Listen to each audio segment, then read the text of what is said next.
Welcome to Inside PS Vita, a new series taking an exclusive, in-depth look at the future of portable gaming on PlayStation. We'll uncover the latest PS Vita news, preview the hottest game trailers, catch behind-the-scenes interviews, take a detailed look at the system's incredible features, and reveal more about the fantastic gaming and social experiences coming your way. Best of all, you can get it first with Inside PS Vita. PlayStation Vita is the ultimate portable gaming device and showcases the unique power and performance of PlayStation on the go. The 5-inch OLED touchscreen provides stunning color and definition. Dual analog sticks offer ultimate precision and original ways to play for fantastic new experiences with familiar PlayStation gaming controls. Stay connected with 3G and Wi-Fi, all combined to deliver a completely revolutionary, uncompromised portable gaming experience. And everyone that has got their hands on it has been amazed. You know, we look at it, we've got all the traditional PlayStation buttons. We have front touch, we have back touch, we have 2 cameras, we have 3 motion sensors, we have a microphone. I think the back and front camera is going to be really interesting. I think there's a lot of cool stuff you could do with it, particularly when it comes to augmented reality. Actually, you're looking at the screen, you can see through the screen into the real world, and you can move around, and then we can lay the augmented reality on top of that. The rear touch does catch the eye because it's new and innovative, but we can't forget the twin sticks for the first time on a portable device. You finally feel like you've actually got these miniaturized sticks that really work in your hands, and you can play all the first-person shooter games, all the gallery shooter games exactly as they were meant to be played. Some of the tech demos I've seen so far lead me to believe that there's a lot of promise there and there's going to be a lot of great games coming.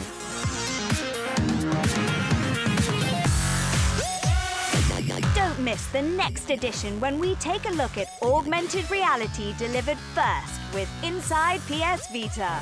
You can actually change what you're seeing in the real world. When you look through the PlayStation Vita, you don't see your desk, you see something different. Thanks for watching Inside PS Vita. See you next time.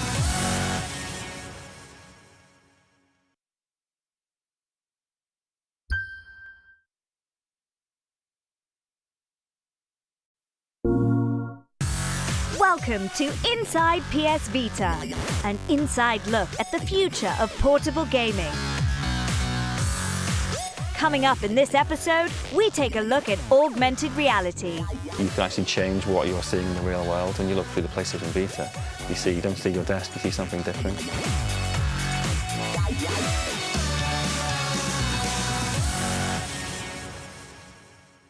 So, what exactly is augmented reality? PlayStation Vita has 2 cameras, one on the front and one on the rear. Now the one on the rear, you can use obviously for photographs and video, but one of the cool things you can do in games is you can do augmented reality, which is applying 3D graphics to the world you're seeing through the camera. You look through the device and seamlessly you just see the world, but you see this new world layered on top. There's a kind of magic there with augmented reality, and it's something what we're really using with something like Reality Fighter. We are trying to kind of create the world between the real world versus the kind of virtual world. So as an example, if you want to play, look at the characters in close proximity, we allow you to do that by using a single AR card, so you can really zoom into the characters. But if you're out and about and somewhere interesting, like maybe go on a skyscraper, you can actually project your fighters from top of a skyscraper onto the ground level. Now, the character size will be scaled up accordingly. So if you do, the higher up the building you go, the bigger character gets. So the end result is that you could have a giant Godzilla-sized character fighting on top of a skyscraper. So it's really, really exciting.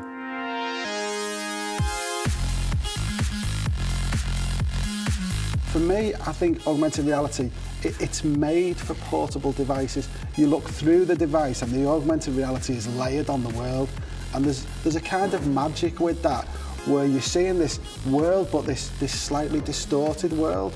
Maybe you're looking down your street and then you've got this dinosaur stomping down your street, or maybe it's an invisible running around on your sofa, or an iPad running on the living room floor. And those kind of things can be put into the world, and in a really natural way where it doesn't feel stuck on. And you can create some fantastic experiences with that. With Wipeout, we've got this whole sort of unlock system, so as you progress through the game, you get to unlock different types of ships. There's sort of speed ships, weapon ships as well, so more strength, more versatile ships to steer around the tracks. And we also offer an AR mode where you actually view the ships that you've unlocked, so you can have them out on the coffee table in front of you and you'll see it there floating away. And we'll also use the accelerometers then to actually zoom in, and you can get to see it there right in front of you, and also trigger off the different buttons as well, so it will, like, you know, lift its air brakes or fire a weapon.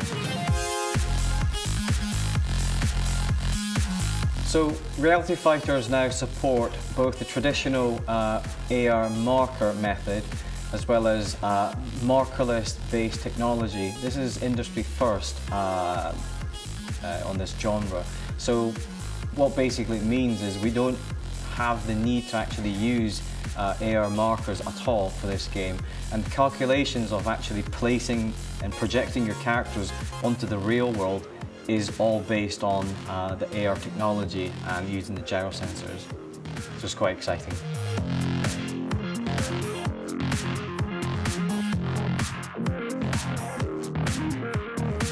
When you look through the PlayStation Vita, you don't see a desk. You see what's being created through augmented reality. So it might be a garden, you know, maybe a swimming pool with a creature swimming around in it. It could be anything.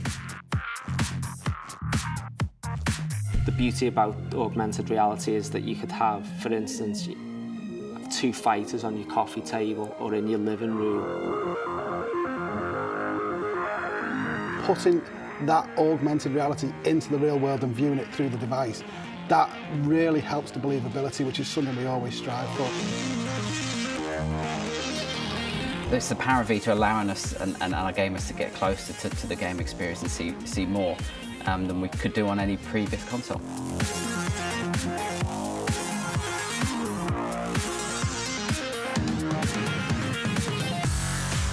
Don't miss the next edition when we take a look at social connectivity only on Inside PS Vita. The social network features of PlayStation Vita are one of the things that I think is going to set the whole console apart.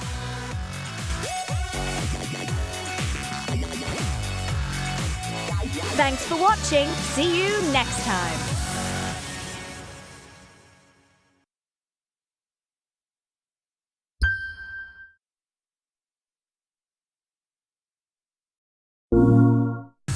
Welcome to Inside PS Vita, an inside look at the future of portable gaming. Coming up in this episode, we take an inside look at social connectivity. The social network features of PlayStation Vita are one of the things that I think is going to set the whole console apart.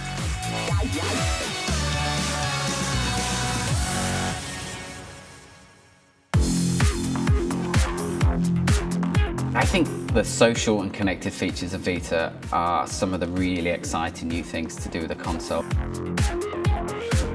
It's now a socially connected device, so it's not just you at home playing, it's not just you and your friends playing, it's now you and the whole world playing. You can be part of a global community. It's like the device is constantly keeping you in touch with people. Anything and everything to do with the game lives on the live area page. And if you're into that game, that's the first place to go to see what's latest and coolest about your game. Whether it's to see messages from other players, go to the shop to look at downloadable content, look at a trailer for something new that's coming up. It's the whole world of your game in one screen. Live Area is an interface for the developers to interact with the players of our games. So we can send you messages as you play, we can send you messages, announcements about new features, and it gives us a direct kind of connection to you. Even before you've actually got into the game, it's connecting you with your friends and connecting your experiences, which I think, you know, is really inbuilt into what PlayStation Vita is and makes it a very, very powerful device. One of the cool things about it also gives you activity streams, so it tells you what your friends are doing on that particular game, what trophies they've unlocked, see who set fastest laps, see where you are compared to your friends. In Hustle Kings, for example, we have the game manual there, and there's also rules for all the different type of pool games. There'll be links to the forums where you can find out the latest information. One of the coolest things about PlayStation Near is it allows people to meet new game friends and then start to play with them too. So Near is about bringing the global community of gamers together. So you can meet all the friends in your street, you can meet all the friends in your town or abroad, and it allows you to see who's playing what, where. You could be walking down the street one day and 10 people could all be playing this game that you've never heard of. That could introduce you to new content. Inside Wipeout, we have the idea of a near challenge.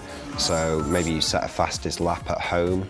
That could become your near challenge. You could drop that challenge somewhere in a location. Somebody walks past it, picks it up. They then get that challenge on their PlayStation Vita so they can load it up and play the same ship that you've got on the same track.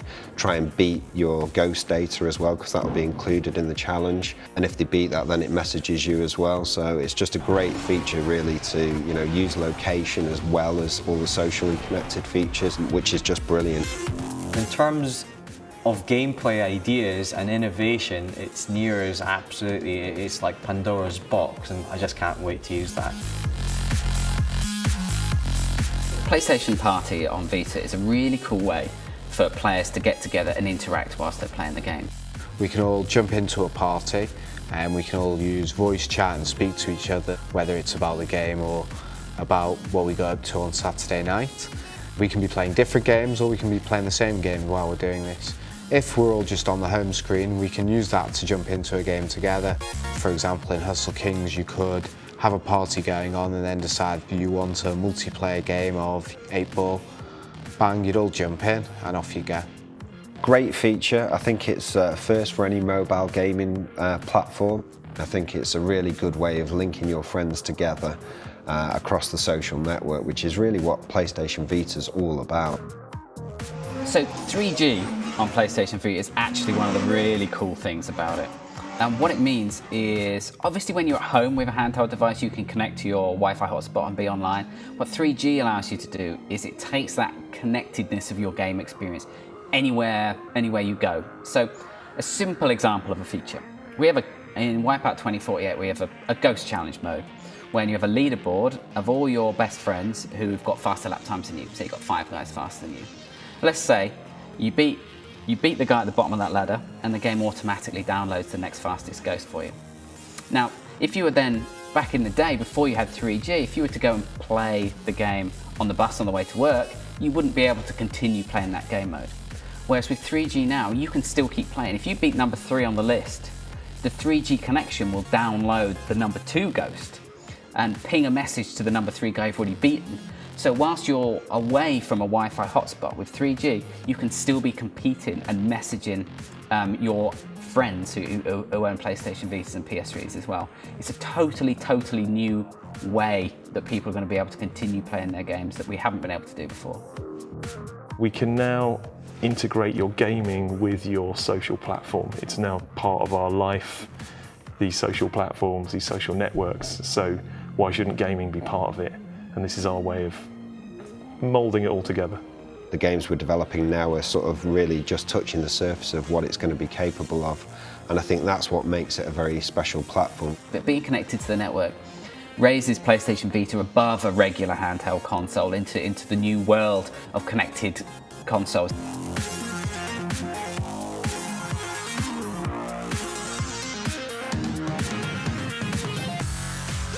Don't miss the next edition when we take a look at crossplay, only on Inside PS Vita. Players on PlayStation 3 can play seamlessly against players on Vita. This is something which games like Wipeout are doing.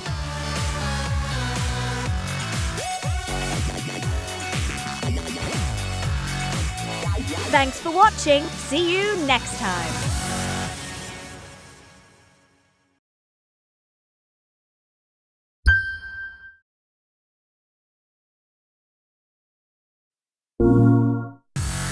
Welcome to Inside PS Vita, an inside look at the future of portable gaming. Coming up in this episode, we take an inside look at crossplay. Players on PlayStation 3 can play seamlessly against players on Vita. This is something which games like Wipeout are doing.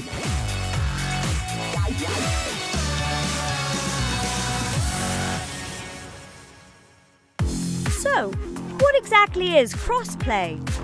Essentially what it means is games on different platforms can play together. It offers people the ability to play your game on your console at home, take it with you, sit on the bus, carry on playing it. If you can find a Wi-Fi connection in a coffee shop, you can then connect back and play your friends if they're on the PS3 or Vita. So there's lots of different ways that the PlayStation 3 and the PlayStation Vita can connect. Players on PlayStation 3 can play seamlessly against players on Vita. This is something which games like Wipeout are doing. And that's great because, you know, not all of your friends may have PlayStation Vitas, but you can all play together online. How we use it in Wipeout is we connect a PlayStation Vita community to our PS3 community. So we do that, so you're going to go home, load up your PlayStation Vita, Wipeout, and you can pick some HD tracks. And basically that will take you online to the same lobbies as our PS3 HD owners as well. So you'll see them in the same lobbies, you'll then be able to start a game and go straight online head-to-head racing from your PlayStation Vita to a PS3 console as well. So, and that's a really cool feature on its own. It's full online head-to-head play. And it also allows the PlayStation Vita owners to carry on using their specific inputs as well. So you can be using touch and tilt control schemes against somebody who's playing on a DualShock as well. So it's a great way of connecting our experiences across the platforms. Crossplay is something that's really cool. In Hustle Kings, that can just be a straight up match.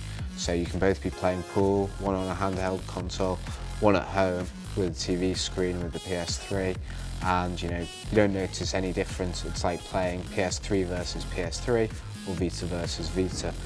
There's some other really interesting uses of cross-platform mechanics. You can also do remote play, where actually you can be in the house somewhere else playing the PlayStation 3 game via remote play on your PlayStation Vita when your disc is in your PlayStation 3. And then another thing what you can do, which I think is incredibly exciting, is using the PlayStation Vita and the PlayStation 3 to connect as a sub-display. It's showing the gameplay from a different perspective than the PlayStation 3 player has got. And this opens up lots of opportunities, especially for cooperative play, where one person has a different role and is viewing the action differently to the other player who's on PlayStation 3, who has a different role, and they're viewing the action differently again. And I think that is an incredibly exciting area of games generally for PlayStation Vita and PlayStation 3 working harmoniously together.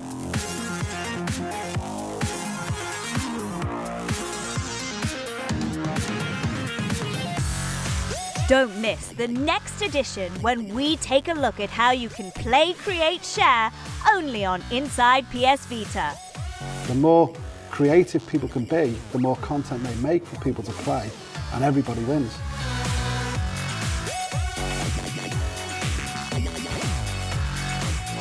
Thanks for watching. See you next time.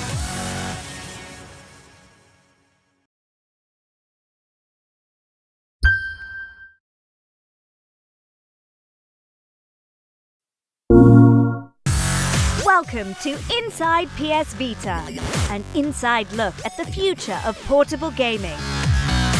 Coming up in this episode, we take an inside look at Play, Create, Share on the PS Vita. The more creative people can be, the more content they make for people to play, and everybody wins.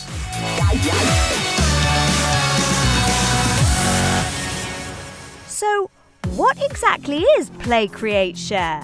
Tarjay Studios over in Sweden are making the next Little Big Planet game for PlayStation Vita. Amongst other things, it will bring Create using touch. You'll be able to create much quicker and faster using their fingers. Every single level that you see in Little Big Planet, you can create yourself using the same tools that the developer uses. So whether you want to create movies, or you can create stories, or you can create handheld game experiences which are going to be great for a portable device. You make a game making kit, and then the first results you're seeing are like remixing intelligence and people doing their own VJing, mixing music with sort of visuals and very cool stuff. So you're like, okay, this is bigger than we thought. The most rewarding part is just getting the tools into people's hands and watching them build things and seeing the joy on their faces when they realise how easy it is to make the things that they want to build, and also how easy it is for them to make things. As far as the Vita goes, ModNation was kind of built for it. I mean, it's very touch integrated, and with our creation stations, it just feeds right into it. We wanted to make it fast, you know, we wanted to get you in there so you draw with your finger, draw your spline out. So we utilize the front and back touchscreens.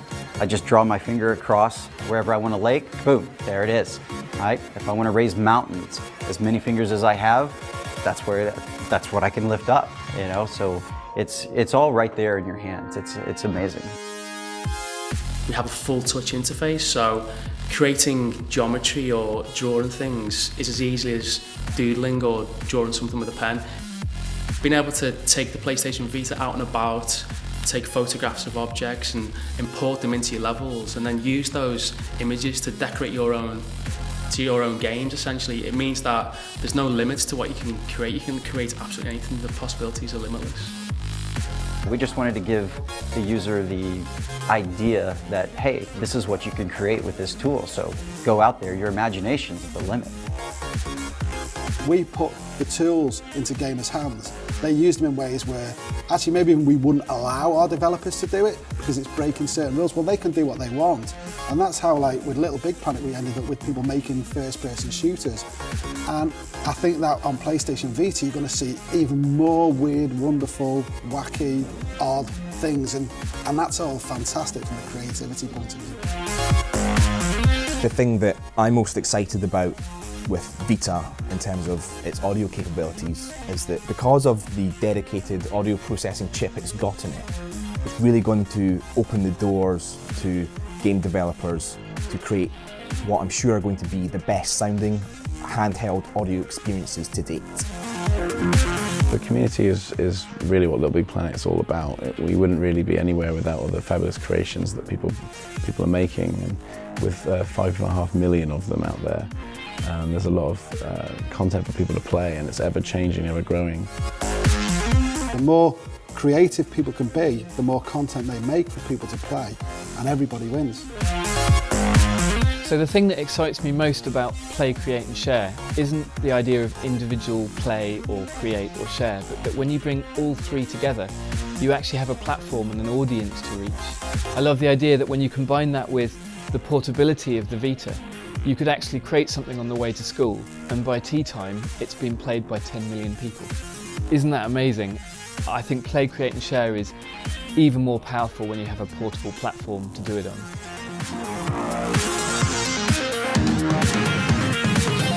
Don't miss the next edition when we take a look at the PS Vita's power and performance only on Inside PS Vita. We're trying to take the Uncharted experience and then bringing it to the next level with something you could not do on the PS3. With all these touch controls, it just opens up a whole new world.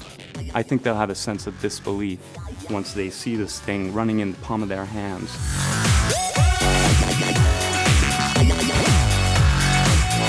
Thanks for watching. See you next time.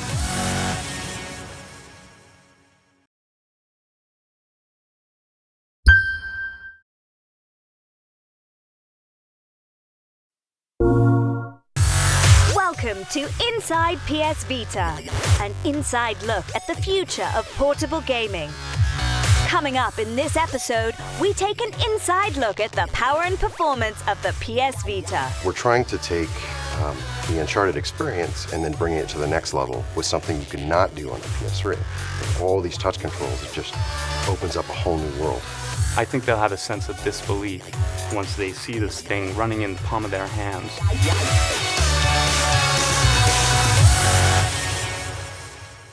So, what can we expect power and performance-wise from the PS Vita? The horsepower in this thing was just amazing. I mean, quad-core GPU, quad-core CPU, OLED screen. I mean, it had everything, the bells and whistles, you know, everything you could think of, this thing was going to have it. This machine is going to change the way handheld gaming is going to be perceived from this point on. When they told us that they wanted us to make an Uncharted game, we were all blown away. We're like, you've got to be kidding me. Sweet, you know, it was so much fun. So that's how it started. It was like a dream combination of new portable hardware and Uncharted IP, both brought together, and we get to do it. We knew that, you know, if we made the best PS3 game we could on the Vita, we would have failed.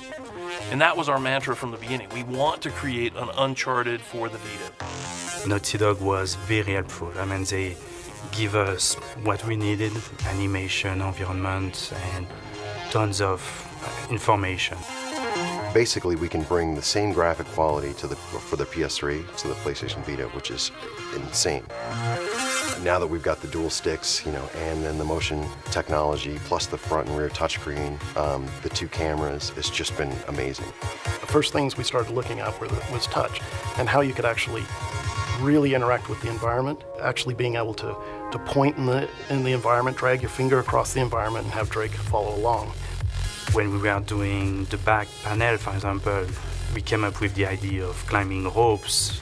So we were trying always to use the feature of the Vita in a sense that will bring something to the game. You can do the traditional controls, you know, aiming and firing, but what we wanted to do for the Vita is add something a little bit more dynamic to the system. So the main thing that we did is when you're aiming around, you can aim with the right stick, and then you can just tilt to adjust your aim. You've got a touchscreen, front and rear. So for example, what we decided to do for grenades is when you're holding the system, you can touch the grenade and just drag it into the scene, wherever you want.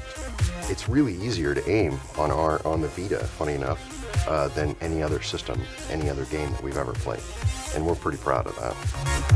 Vita has a OLED screen, and I'd never worked with that technology before, but the first impression you get of this device is that screen.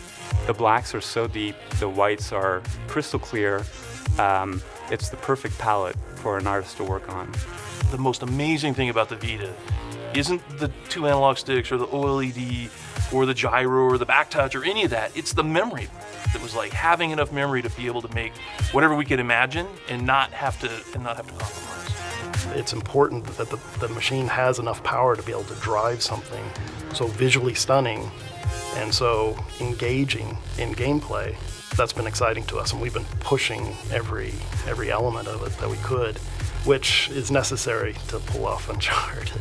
But one thing that's certainly exciting about moving to the PlayStation Vita, especially coming from the PSP, is that we have trophy support now. So, you know, players on the PlayStation Vita are going to get the same sort of gameplay experience that they're accustomed to on the PS3. And new aspects that have been brought to the PlayStation Vita is the live area activity feed, where we're actually providing achievements in the game. So as you're progressing through the game, the player can get the sense of, hey, I'm accomplishing something as I'm going, and these achievements are actually being posted out, and they can see it, they can comment on it, see what their friends are doing, see how their friends are progressing through the game, which I think is, again, a lot more engaging. You know, working with Naughty Dog was a challenge only because those guys are the best at what they do. They set the bar so high. One of the reasons why our game looks so close to Uncharted is we're actually using a lot of Naughty Dog's assets. It's quite amazing, actually, that we were able to take PS3 assets, plop them directly into a portable device. It's kind of crazy. Uncharted fans will appreciate the game because it's not just a rehash of Uncharted. We didn't port Uncharted 1 or Uncharted 2. We actually made a brand new game. Not until actually finally playing the game at the end did it all come together and you could see it and go, wow, this is incredible. This is something that nobody's ever going to be able to experience other than on this device. Don't miss the next edition when we take a look at all the new ways you can play games only on Inside PS Vita. We can now make games that give pinch, pull, touch, drag around objects. When we found out what the spec was, I think we were quite inspired by just how much stuff it can do. Thanks for watching. See you next time.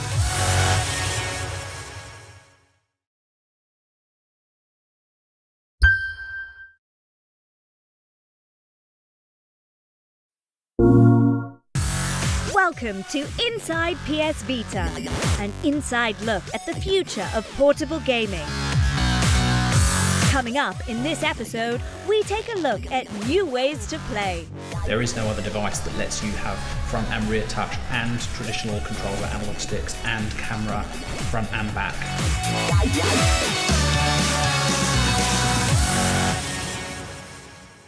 So what exactly are the new ways to play? New touch control methods on PlayStation Vita mean that we as developers can create new ways of interacting with the device. When we found out what the spec was, I think we were quite inspired by just how much stuff it can do. We can now make games that give pinch, pull, touch, drag around objects. It's a much more natural way of working. The fact that we can do on this system now what people couldn't even dream of even 5 years ago is really, really amazing.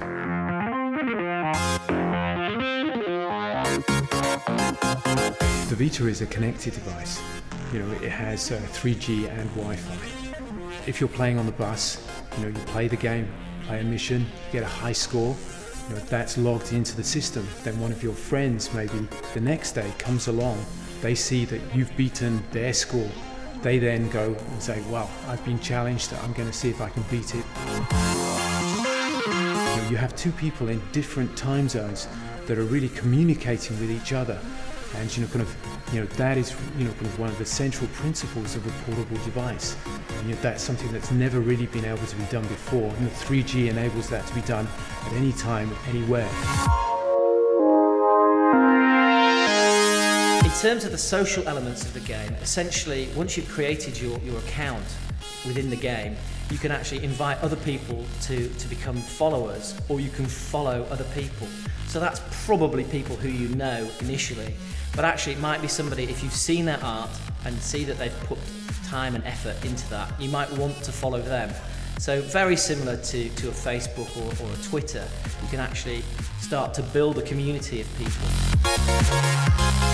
So we have a game called Lead Your Friends to the Hot Tub, and it uses your PlayStation Network friends. So the setting is you're at this kind of party at Frobisher's house, and Frobisher's at one end of this party in his big hot tub, just like reclining, and the party's full of like little characters, so little RPG characters, and you go out into the party and every person you walk up to, their name appears above their heads, and you have to find the ones that are your friends, your actual PlayStation Network friends, and gather them up and take them to the hot tub so they can jump in and sit there with Frobisher.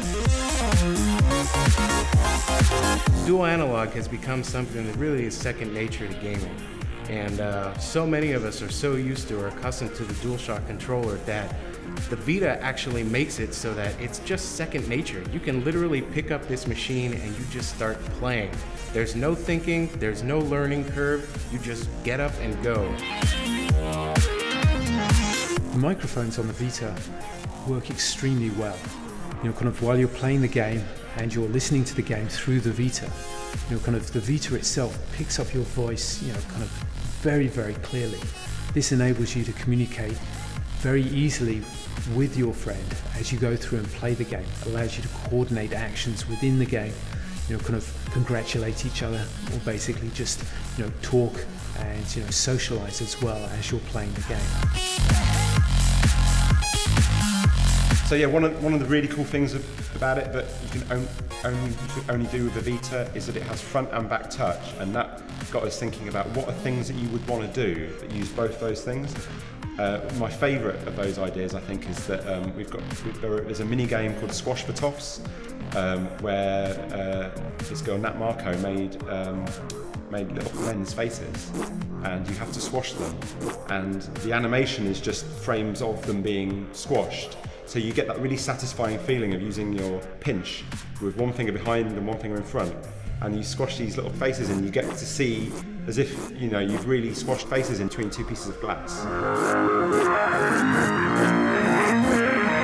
When you actually point your Vita in a place where a tag has already been placed, you will actually get to see through the screen the tag that's been placed by someone else in augmented reality. And as you move the screen around, as you move the camera around, we get to see different elements and different art if it's been placed in those places. I was so amazed with how well that just that whole thing of using the camera and using the accelerometers, and is that what they're called? And you can just do this and it has no lag at all. It's just like holding a little window up. There is no other device on the market that can actually do what the Vita does.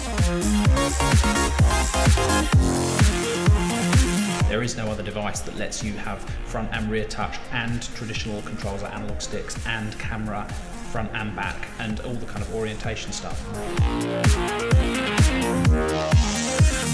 A lot of the devices out there are trying to do what the Vita's done, and the Vita's really encapsulated what gamers and non-gamers essentially are looking for in the true ultimate handheld device. Don't miss the next edition when we showcase some of the fantastic games heading your way, delivered first with Inside PS Vita.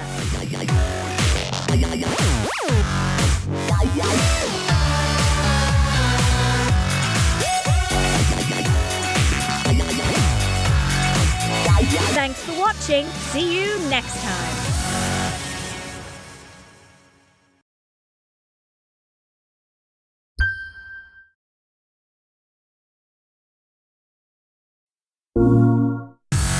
Welcome to Inside PS Vita, an inside look at the future of portable gaming.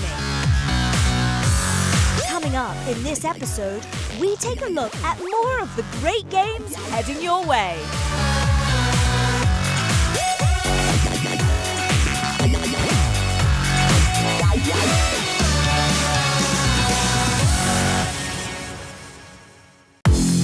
Whether you like sports, shoot 'em ups, beat 'em ups or puzzles, the PS Vita has got everything for you.